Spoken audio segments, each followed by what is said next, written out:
John Redding Goes to Sea by Zora Neale Hurston.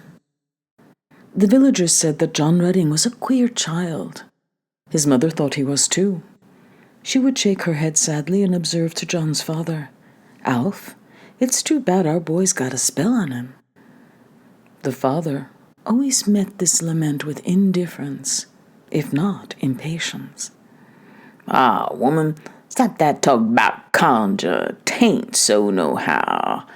I don't want yon to get that foolishness in him." "'Cause you allus tries to know more than me, but I ain't so ignorant.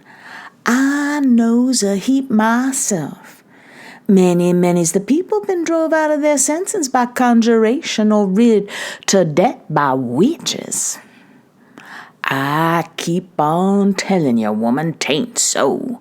Believe it all you wants to, but don't you tell my son none of it."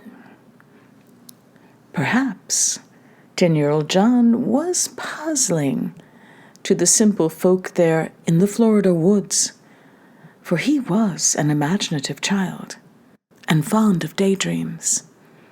The St. John River flowed a scarce 300 feet from his back door. On its banks at this point grow numerous palms, luxuriant magnolias, and bay trees with a dense undergrowth of ferns, cattails, and rope grass. On the bosom of the stream float millions of delicately colored hyacinths.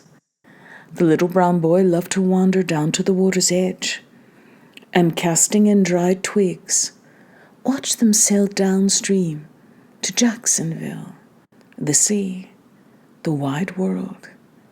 And John Redding wanted to follow them. Sometimes in his dreams he was a prince, riding away in a gorgeous carriage.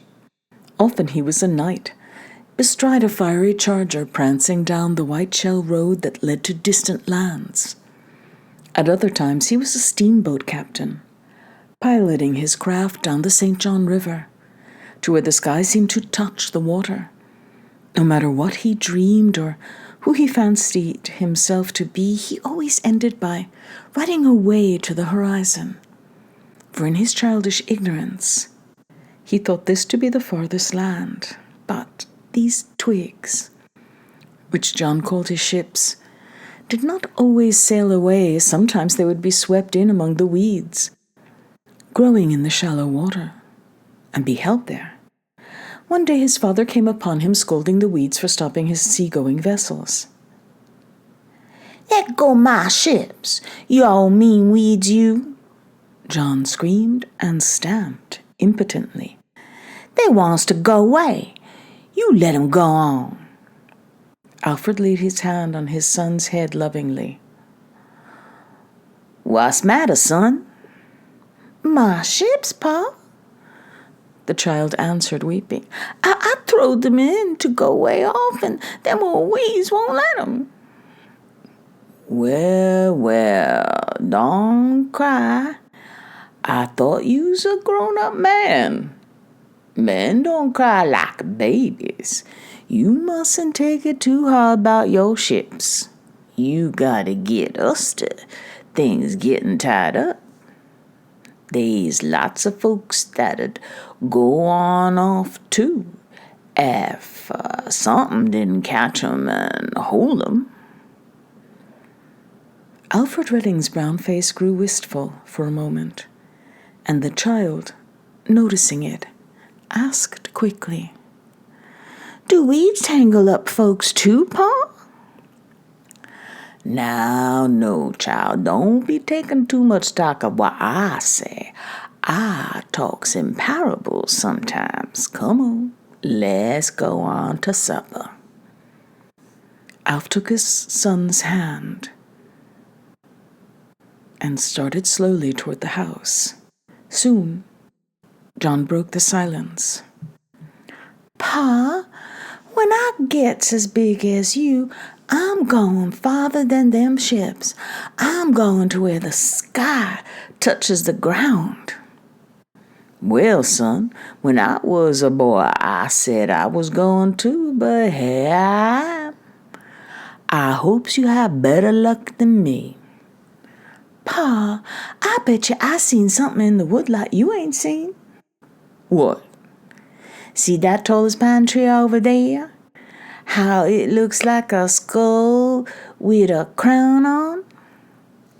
Yes, indeed, said the father, looking toward the tree designated. It do look like a skull since you called my attention to it. You imagine lots of things nobody else ever did, son.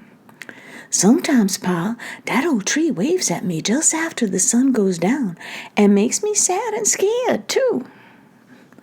I specs you scared of the dark, that's all, sonny. When you gets bigger, you won't think of sich. Hand in hand, the two trudged across the plowed land and up to the house. The child, dreaming of the days when he should wander off to far countries, and the man of the days when he might have, and thus they entered the kitchen. Mattie Redding, John's mother, was setting the table for supper. She was a small, wiry woman with large eyes that might have been beautiful when she was young, but too much weeping had left them watery and weak. Mary, Alf began, as he took his place at the table. Don't you know our boy is different from any other child round here? He 'lows he's going to see when he gets grown, and I reckon I let him. The woman turned from the stove, skillet in hand. Alf, you ain't gone crazy, is you? John can't help wanting to stray off, 'cause he's got a spell on him, but you ought to be ashamed to be encouraging him. Ain't I done told you 40 times not to talk that low-life mess in front of my boy? Well, if 'tain't no conjure in the world, how come Mitch Potts been laying on his back 6 months and the doctor can't do him no good? Answer me that. The very night John was born, Granny seed old witch Judy Davis creeping out of this yard. You know she had swore to fix me for marrying you, way before her daughter, Edna. She put travel dust down for my child. That's what she done, to make him walk away from me. And ever since he's been able to crawl, he's been trying to go.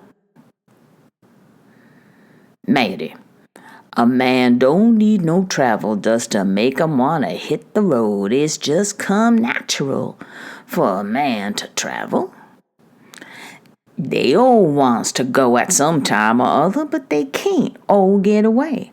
I wants my John to go and see 'cause I wanted to go myself.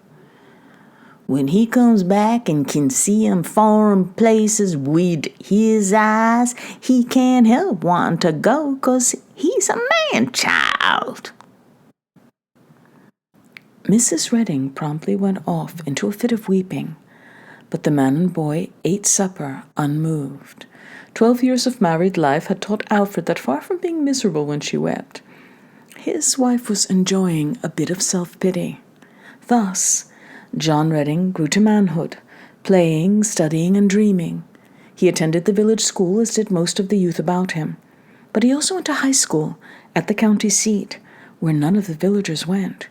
His father shared his dreams and ambitions, but his mother could not understand why he should wish to go to strange places where neither she nor his father had been. No one of their community had ever been farther away than Jacksonville. Few indeed had ever even been there. Their own gardens, general store, and occasional trips to the county seat, 7 miles away, sufficed for all their needs. Life was simple indeed with these folk. John was the subject of much discussion among the country folk. Why didn't he teach school instead of thinking about strange places and people? Did he think himself better than any of the gals there, about that he would not go a-courting any of them? He must be fixed, as his mother claimed, else Where did his queer notions come from? Well, he was always queer, and one could not expect the man to be different from the child. They never failed to stop work at the approach of Alfred in order to be at the fence and inquire after John's health, and ask when he expected to leave. "Oh," Alfred would answer, "just as soon as his ma gets reconciled to the notion. He's a mighty dutiful boy, my John is. He don't want to hurt her feelings." The boy had on several occasions attempted to reconcile his mother to the notion, but found it a difficult task. Mattie always took refuge in self-pity and tears. Her son's desires were incomprehensible to her. That was all. She did not want to hurt him. It was love, mother love, that made her cling so desperately to John. "Lord knows," she would sigh, "I never was happy and never expects to be." "And from your actions," put in Alfred hotly, "you's determined not to be." "That's right, Alfred. Go on and abuse me. You allus does. I knows I'm ignorant all that, but this is my son. I bred and born him. He can't help from wanting to go roving 'cause travel does been put down for him. But maybe we can cure him by discouraging the idea." "Well, I wants my son to go, and he wants to go too. He's a man now, Mattie, and we must let John hoe his own row. If he's traveling, 'twon't be for long. He'll come back to us better than when he went off. What do you say, son?" "Mama," John began slowly, "it hurts me to see you so troubled over my going away, but I feel that I must go. I'm stagnating here. This indolent atmosphere will stifle every bit of ambition that's in me. Let me go, Mama, please. What is there here for me? Why, sometimes I get to feeling just like a lump of dirt, turned over by the plow. Just where it falls, there's where it lies. No thought or movement or nothing. I want to make myself something, not just stay where I was born." "No, John, it's better for you to stay here and take over the school. Why don't you marry and settle down?" "I don't want to, Mama. I want to go away." "Well," said Mrs. Redding, pursing her mouth tightly, "you ain't going with my consent." "I'm sorry, Mama, that you won't consent. I am going, nevertheless." John, my baby, you wouldn't kill your poor mama, would you? Come kiss me, son." The boy flung his arms around his mother and held her closely while she sobbed on his breast. To all of her pleas, however, he answered that he must go. "I'll stay at home this year, Mama. Then I'll go for a while, but it won't be long. I'll come back and make you and Papa oh so happy. Do you agree, Mama dear?" "I reckon 'tain't nothing for me to do else." Things were not very well around the Redding home for some time. During the day, John helped his father about the farm and read a great deal at night. Then the unexpected happened. John married Stella Canty, a neighbor's daughter. The courtship was brief but ardent, on John's part at least. He danced with Stella at a candy pulling, walked with her home, and in 3 weeks had declared himself. Mrs. Redding declared that she was happier than she had ever been in her life. She therefore indulged in a whole afternoon of weeping. John's change was occasioned possibly by the fact that Stella was really beautiful. He was young and red-blooded, and the time was spring. Springtime in Florida is not a matter of peeping violets or bursting buds merely. It is a riot of color in nature. Glistening green leaves, pink, blue, purple, yellow blossoms that fairly stagger the visitor from the north. The miles of hyacinths lie like an undulating carpet on the surface of the river, and divide reluctantly when the slow-moving alligators push their way log-like across. The nights are white nights, for the moon shines with dazzling splendor. Or in the absence of that goddess, the soft darkness creeps down, laden with innumerable scents. The heavy fragrance of magnolias mingled with the delicate sweetness of jasmine and wild roses. If time and propinquity conquered John, what then? These forces have overcome older men. The raptures of the first few weeks over, John began to saunter out to the gate to gaze wistfully down the white dusty road, or to wander again to the river, as he had done in childhood. To be sure, he did not send forth twig ships any longer, but his thoughts would, in spite of himself, stray downriver to Jacksonville, the sea, the wide world, and poor home-tied John Redding wanted to follow them. He grew silent and pensive. Mattie accounted for this by her ready explanation of conjuration. Alfred said nothing but smoked and puttered about the barn, more than ever. Stella accused her husband of indifference and made his life miserable with tears, accusations, and pouting. At last, John decided to bring matters to a head and broach the subject to his wife. "Stella, dear, I want to go roving about the world for a spell. Would you stay here with Papa and Mama and wait for me to come back?" "John, is you crazy, sure enough? If you don't want me, say so, and I can go home to my folks." "Stella, darling, I do want you, but I want to go away too. I can have both if you'll let me. We'll be so happy when I return." "No, John, you can't rush me off one side like that. You didn't have to marry me. There's plenty others that would have been glad enough to get me. You know I want educated beforehand." "Don't make me too conscious of my weakness, Stella. I know I should never have married with my inclinations, but it's done now. No use to talk about what is past. I love you and want to keep you, but I can't stifle that longing for the open road, rolling seas, for peoples and countries I have never seen. I'm suffering too, Stella. I'm paying for my rashness in marrying before I was ready. I'm not trying to shirk my duty. You'll be well taken care of in the meanwhile." "John, folks allus say you's queer and told me not to marry you, but I just loved you so I couldn't help it, and now to think you wants to sneak off and leave me." "But I'm coming back, darling. Listen, Stella." But the girl would not. Mattie came in, and Stella fell into her arms weeping. John's mother immediately took up arms against him. The two women carried on such an effective war against him for the next few days that finally Alfred was forced to take his son's part. "Mattie, let that boy alone, I tell you. If he was a homebody, he'd be drove away by you all's racket." "Well, Alf, that's all we poor women can do.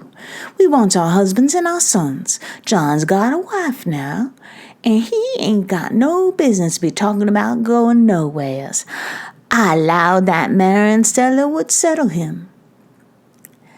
"Yes, that's all you women study about, setting some man. You takes all the get up out of 'em. Just let a fella make a motion like getting somewhere, and some woman begin to holler, 'Stop there! Where's you going? Don't forget you belongs to me.'" "My God, Alf, what you reckon Stella's going to do? Let John walk off and leave, huh?" "Nah, get out of her foolishness and go along with him. He'd take her." "Stella ain't got no call to go crazy 'cause John is.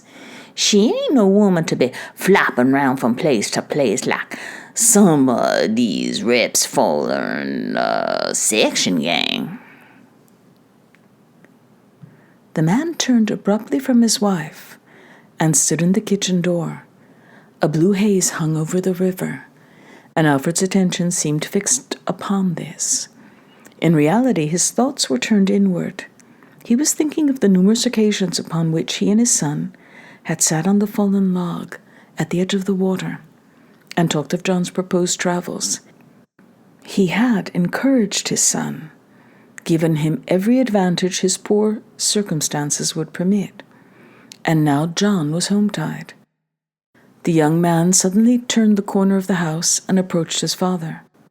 "Hello, Papa." "'Lo, son." "Where's Mama and Stella?" The older man merely jerked his thumb toward the interior of the house and once more gazed pensively toward the river. John entered the kitchen and kissed his mother fondly. "Great news, Mama." "What now?" "Got a chance to join the Navy, Mama, and go all around the world. Ain't that grand?" "John, you surely ain't going to leave me and Stella, is ya?" "Yes, I think I am. I know how both of you feel, but I know how I feel also. You preach to me the gospel of self-sacrifice for the happiness of others, but you are unwilling to practice any of it yourself. Stella can stay here. I'm going to support her and spend all the time I can with her. I am going, that's settled. But I want to go with your goodwill. I want to do something worthy of a strong man. I've done nothing so far but look to you and Papa for everything. Let me learn to strive and think. In short, be a man." "Now, John, I'll never give my consent. I knows you hard-headed just like your pa. But if you leave this place, over my head, I never wants you to come back here no more. If I was laid on the cooling board, I don't want you standing over me, young man. Don't even come near my grave, you ungrateful wretch." Mrs. Redding arose and flung out of the room. For once, she was too incensed to cry. John stood in his tracks, gone cold and numb at his mother's pronouncement. Alfred, too, was moved. Mrs. Redding banged the bedroom door violently and startled John slightly. Alfred took his son's arm, saying softly, "Come, son, let's go down to the river." At the water's edge, they halted for a short space before seating themselves on the log. The sun was setting in a purple cloud. Hundreds of mosquito hawks darted here and there, catching gnats and being themselves caught by the lightning-swift bull-bats. John abstractly snapped in two the stalk of a slender young bamboo. Taking no note of what he was doing, he broke it into short lengths and tossed them singly into the stream. The old man watched him silently for a while, but finally he said, "Oh, yes, my boy. Some ships get tangled in the weeds." "Yes, Papa, they certainly do. I guess I'm beaten. Might as well surrender." "Never say die. You never can tell what will happen." "What can happen? I have courage enough to make things happen, but what can I do against Mama? What man wants to go on a long journey with his mother's curses ringing in his ears? She doesn't understand. I'll wait another year, but I am going because I must." Alfred threw an arm around his son's neck and drew him nearer, but quickly removed it. Both men instantly drew apart, ashamed for having been so demonstrative. The father looked off to the woodlot and asked with a reminiscent smile, "Son, do you remember showing me the tree that looked like a skeleton head?" "Yes, I do. It's still there. I look at it sometimes when things have become too painful for me at the house, and I run down here to cool off and think. And every time I look at it, Papa, it laughs at me like it had some grim joke up its sleeve." "You was always imagining things, John, things that nobody else ever thought on." You know, Papa, sometimes I reckon my longing to get away makes me feel this way. I feel that I am just earth, soil, lying helpless to move myself, but thinking. I seem to hear herds of big beasts like horses and cows thundering over me, and rains beating down and winds sweeping furiously over, all acting upon me, but me, well, just soil. Feeling, not being able to take part in it all.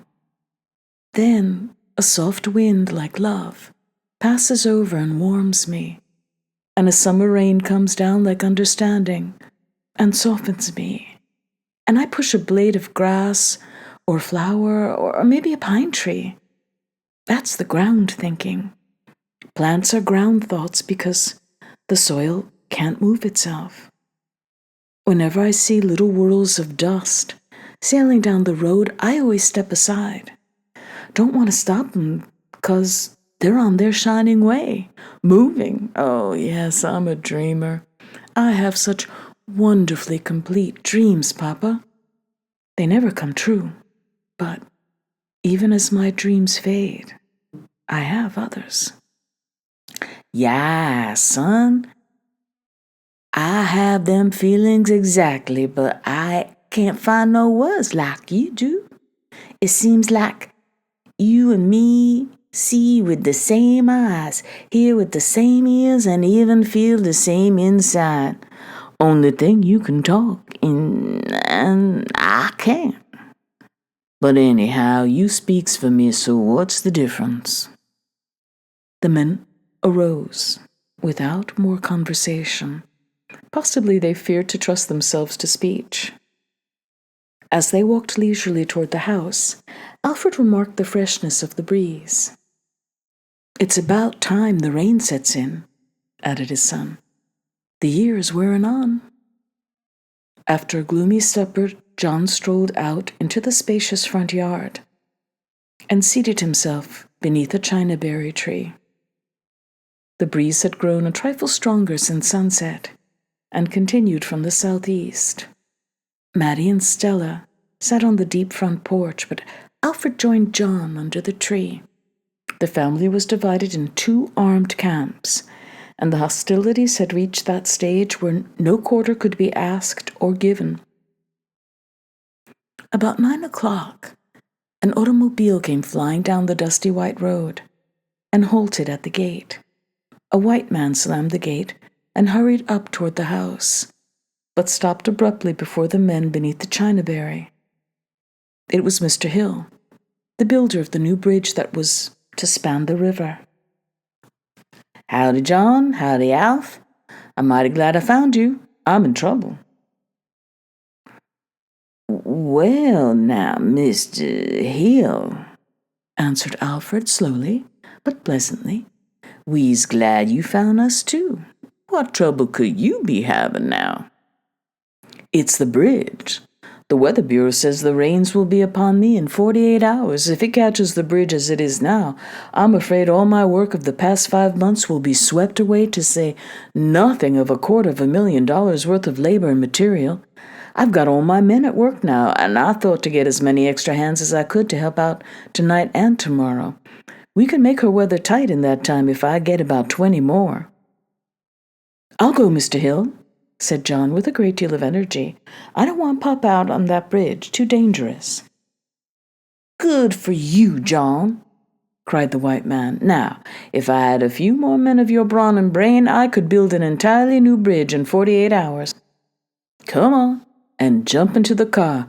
I'm taking the men on down as I find them. "Wait a minute. I must put on my blue jeans. I won't be long." John arose and strode to the house. He knew that his mother and wife had overheard everything, but he paused for a moment to speak to them. "Mama, I'm going to work all night on the bridge." There was no answer. He turned to his wife. "Stella, don't be lonesome. I will be home at daybreak." His wife was as silent as his mother. John stood for a moment on the steps, then resolutely strode past the women and into the house. A few minutes later, he emerged clad in his blue overalls and brogans. This time he said nothing to the silent figures, rocking back and forth on the porch. But when he was a few feet from the steps, he called back, Bye, Mama. Bye, Stella," and hurried on down the walk to where his father sat. "So long, Papa. I'll be home around 7. Alfred roused himself and stood, placing both hands upon his son's broad shoulders. He said softly, "Be careful, son. Don't fall or nothing." "I will, Papa. Don't you get into a quarrel on my account." John hurried on to the waiting car and was whirled away. Alfred sat for a long time beneath the tree where his son had left him and smoked on. The women soon went indoors. On the night breeze were borne numerous scents of jasmine, of roses, of damp earth, of the river, of the pine forest nearby. A solitary whippoorwill sent forth his plaintive call from the nearby shrubbery. A giant owl roared and boomed. From the woodlot, the calf confined in the barn would bleat and be answered by his mother's sympathetic moo from the pen. Away down in Lake Howell Creek, the basso profundo of the alligators boomed and died, boomed and died. Around 10 o'clock, the breeze freshened, growing stiffer until midnight, when it became a gale. Alfred fastened the doors and bolted the wooden shutters at the windows. The 3 persons sat about a round table in the kitchen, upon which stood a bulky kerosene lamp, flickering and sputtering in the wind that came in through the numerous cracks in the walls. The wind rushed down the chimney, blowing puffs of ashes around the room. It banged the cooking utensils on the walls. The drinking gourd hanging outside by the door played a weird tattoo, hollow and unearthly, against the thin wooden wall. The man and the women sat silently. Even if there had been no storm, they would not have talked. They could not go to bed because the women were afraid to retire during a storm, and the man wished to stay awake and think with his son. Thus, they sat, the women hot with resentment toward the man and terrified by the storm. The man hardly mindful of the tempest, but eating his heart out in pity for his boy. Time wore on, heavily, and now a new element of terror was added. A screech owl alighted on the roof and shivered forth his doleful cry. Possibly he had been blown out of his nest by the wind. Maddie started up at the sound, but fell back in her chair, pale and trembling. "My God!" she gasped. "That's sure sign of death." Stella hurriedly thrust her hand into the salt jar and threw some into the chimney of the lamp. The color of the flame changed from yellow to blue-green, but this burning of salt did not have the desired effect, to drive the bird from the roof. Maddie slipped out of her blue calico wrapper and turned it wrong side out before replacing it. Even Alfred turned one sock. "Alf," said Maddie, "what do you reckon's going to happen from this?" "How do I know, Maddie?" "I wish John hadn't went away from here tonight." Outside the tempest raged. The palms rattled dryly, and the giant pines groaned and sighed in the grip of the wind. Flying leaves and pine mast filled the air. Now and then a brilliant flash of lightning disclosed a bird being blown here and there with the wind. The prodigious roar of the thunder seemed to rock the earth. Black clouds hung so low that the tops of the pines were among them, moving slowly before the wind, and made the darkness awful. The screech owl continued his tremulous cry. After 3 o'clock, the wind ceased, and the rain commenced. Huge drops clattered down upon the shingle roof like buckshot, and ran from the eaves in torrents. It entered the house through the cracks in the walls and under the doors. It was a deluge in volume and force, but subsided before morning. The sun came up brightly on the havoc of the wind and rain, calling forth millions of feathered creatures. The white sand everywhere was full of tiny cups, dug out by force of the falling raindrops.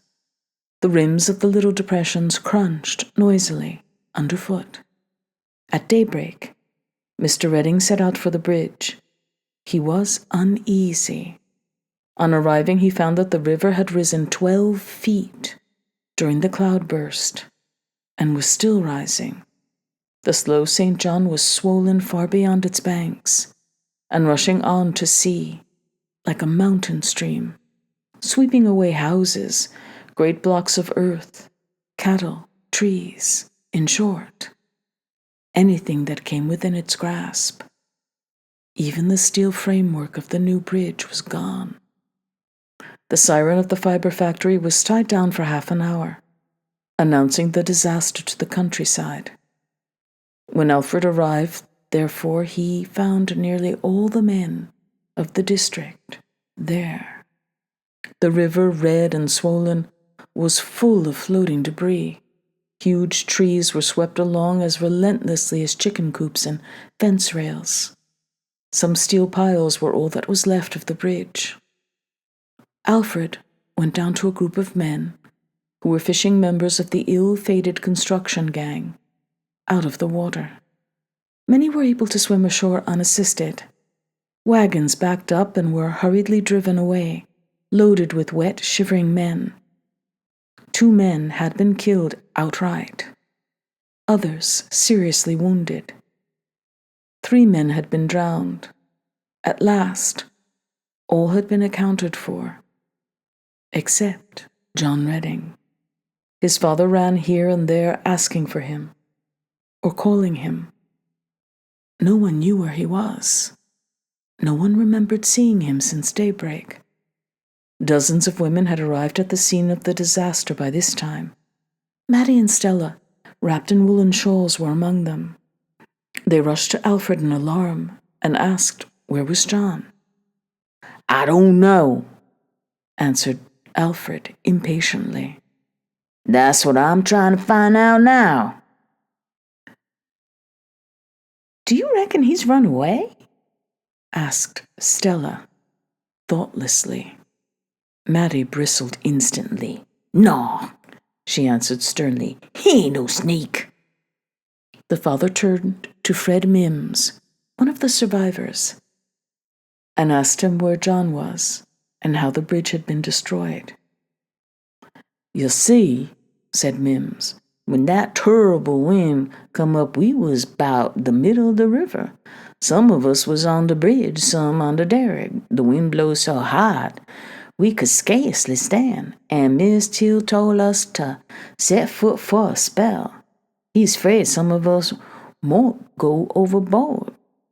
Then all of a sudden the lights went out. Guess the wires was blowed out. We was all scared to move for slipping overboard. Then that rain commenced, and I never seed such a downpour since the flood. We sat there, and someone begins to pray. Lord, how we did pray to be spared. Then somebody raised a song, and we sung. You hear me? We sung from the bottom of our hearts till daybreak. When the first light come, we couldn't see nothing but fog everywhere. You couldn't tell which was water and which was land. But when the sun come up, the fog began to lift, and we could see the water. That fog was so thick and heavy that it was hugging that river like a winding sheet. And when it rose, we saw that the river had rose up during the rain. My God, Alf, it was running high, so high it nearly touched the span of the bridge, and red as blood, so much clay, you know, from land she done overflowed, coming downstream as fast as press train was, 3 big pine trees. The first one struck us and shook the whole works, and before it could stop shaking, the other 2 hit us, and down we went. I thought I'd never see home again. But, Mims, where's John? I ain't seen him, Alf. Since the log struck us, maybe he swam ashore, maybe they pick him up. What's that floating out there in the water? Alfred shaded his eyes with his gnarled brown hand and gazed out into the stream. Sure enough, there was a man floating on a piece of timber. He lay prone upon his back. His arms were outstretched and the water washed over his brogans, but his feet were lifted out of the water whenever the timber was buoyed up by the stream. His blue overalls were nearly torn from his body. A heavy piece of steel or timber had struck him in falling, for his left side was laid open by the thrust. Could plainly be seen from the shore. The man was John Redding. Everyone seemed to see him at once. Stella fell to the wet earth in a faint. Maddie clung to her husband's arm, weeping hysterically. Alfred stood very erect with his wife clinging tearfully to him, but he said nothing. A single tear hung on his lashes for a time, then trickled slowly down his wrinkled brown cheek. Alf! Alf! Screamed Maddie. There's our son! I know when I heard that owl last night. I see him, Maddie, returned her husband softly. Why is you standing here? Go get my boy. The men were manning a boat to rescue the remains of John Redding, when Alfred spoke again. My poor boy, his dreams never come true. Alf, complained Maddie, why don't you hurry and get my boy, don't you? See, he's floating on off. Her husband paid no attention, but addressed himself to the rescue party. Yo, stop. Leave my boy go on. Don't stop him. Don't bring him back for that old tree to grin at. Leave him go on. He wants to go. I'm happy 'cause this morning my boy is going to see. He's going to see.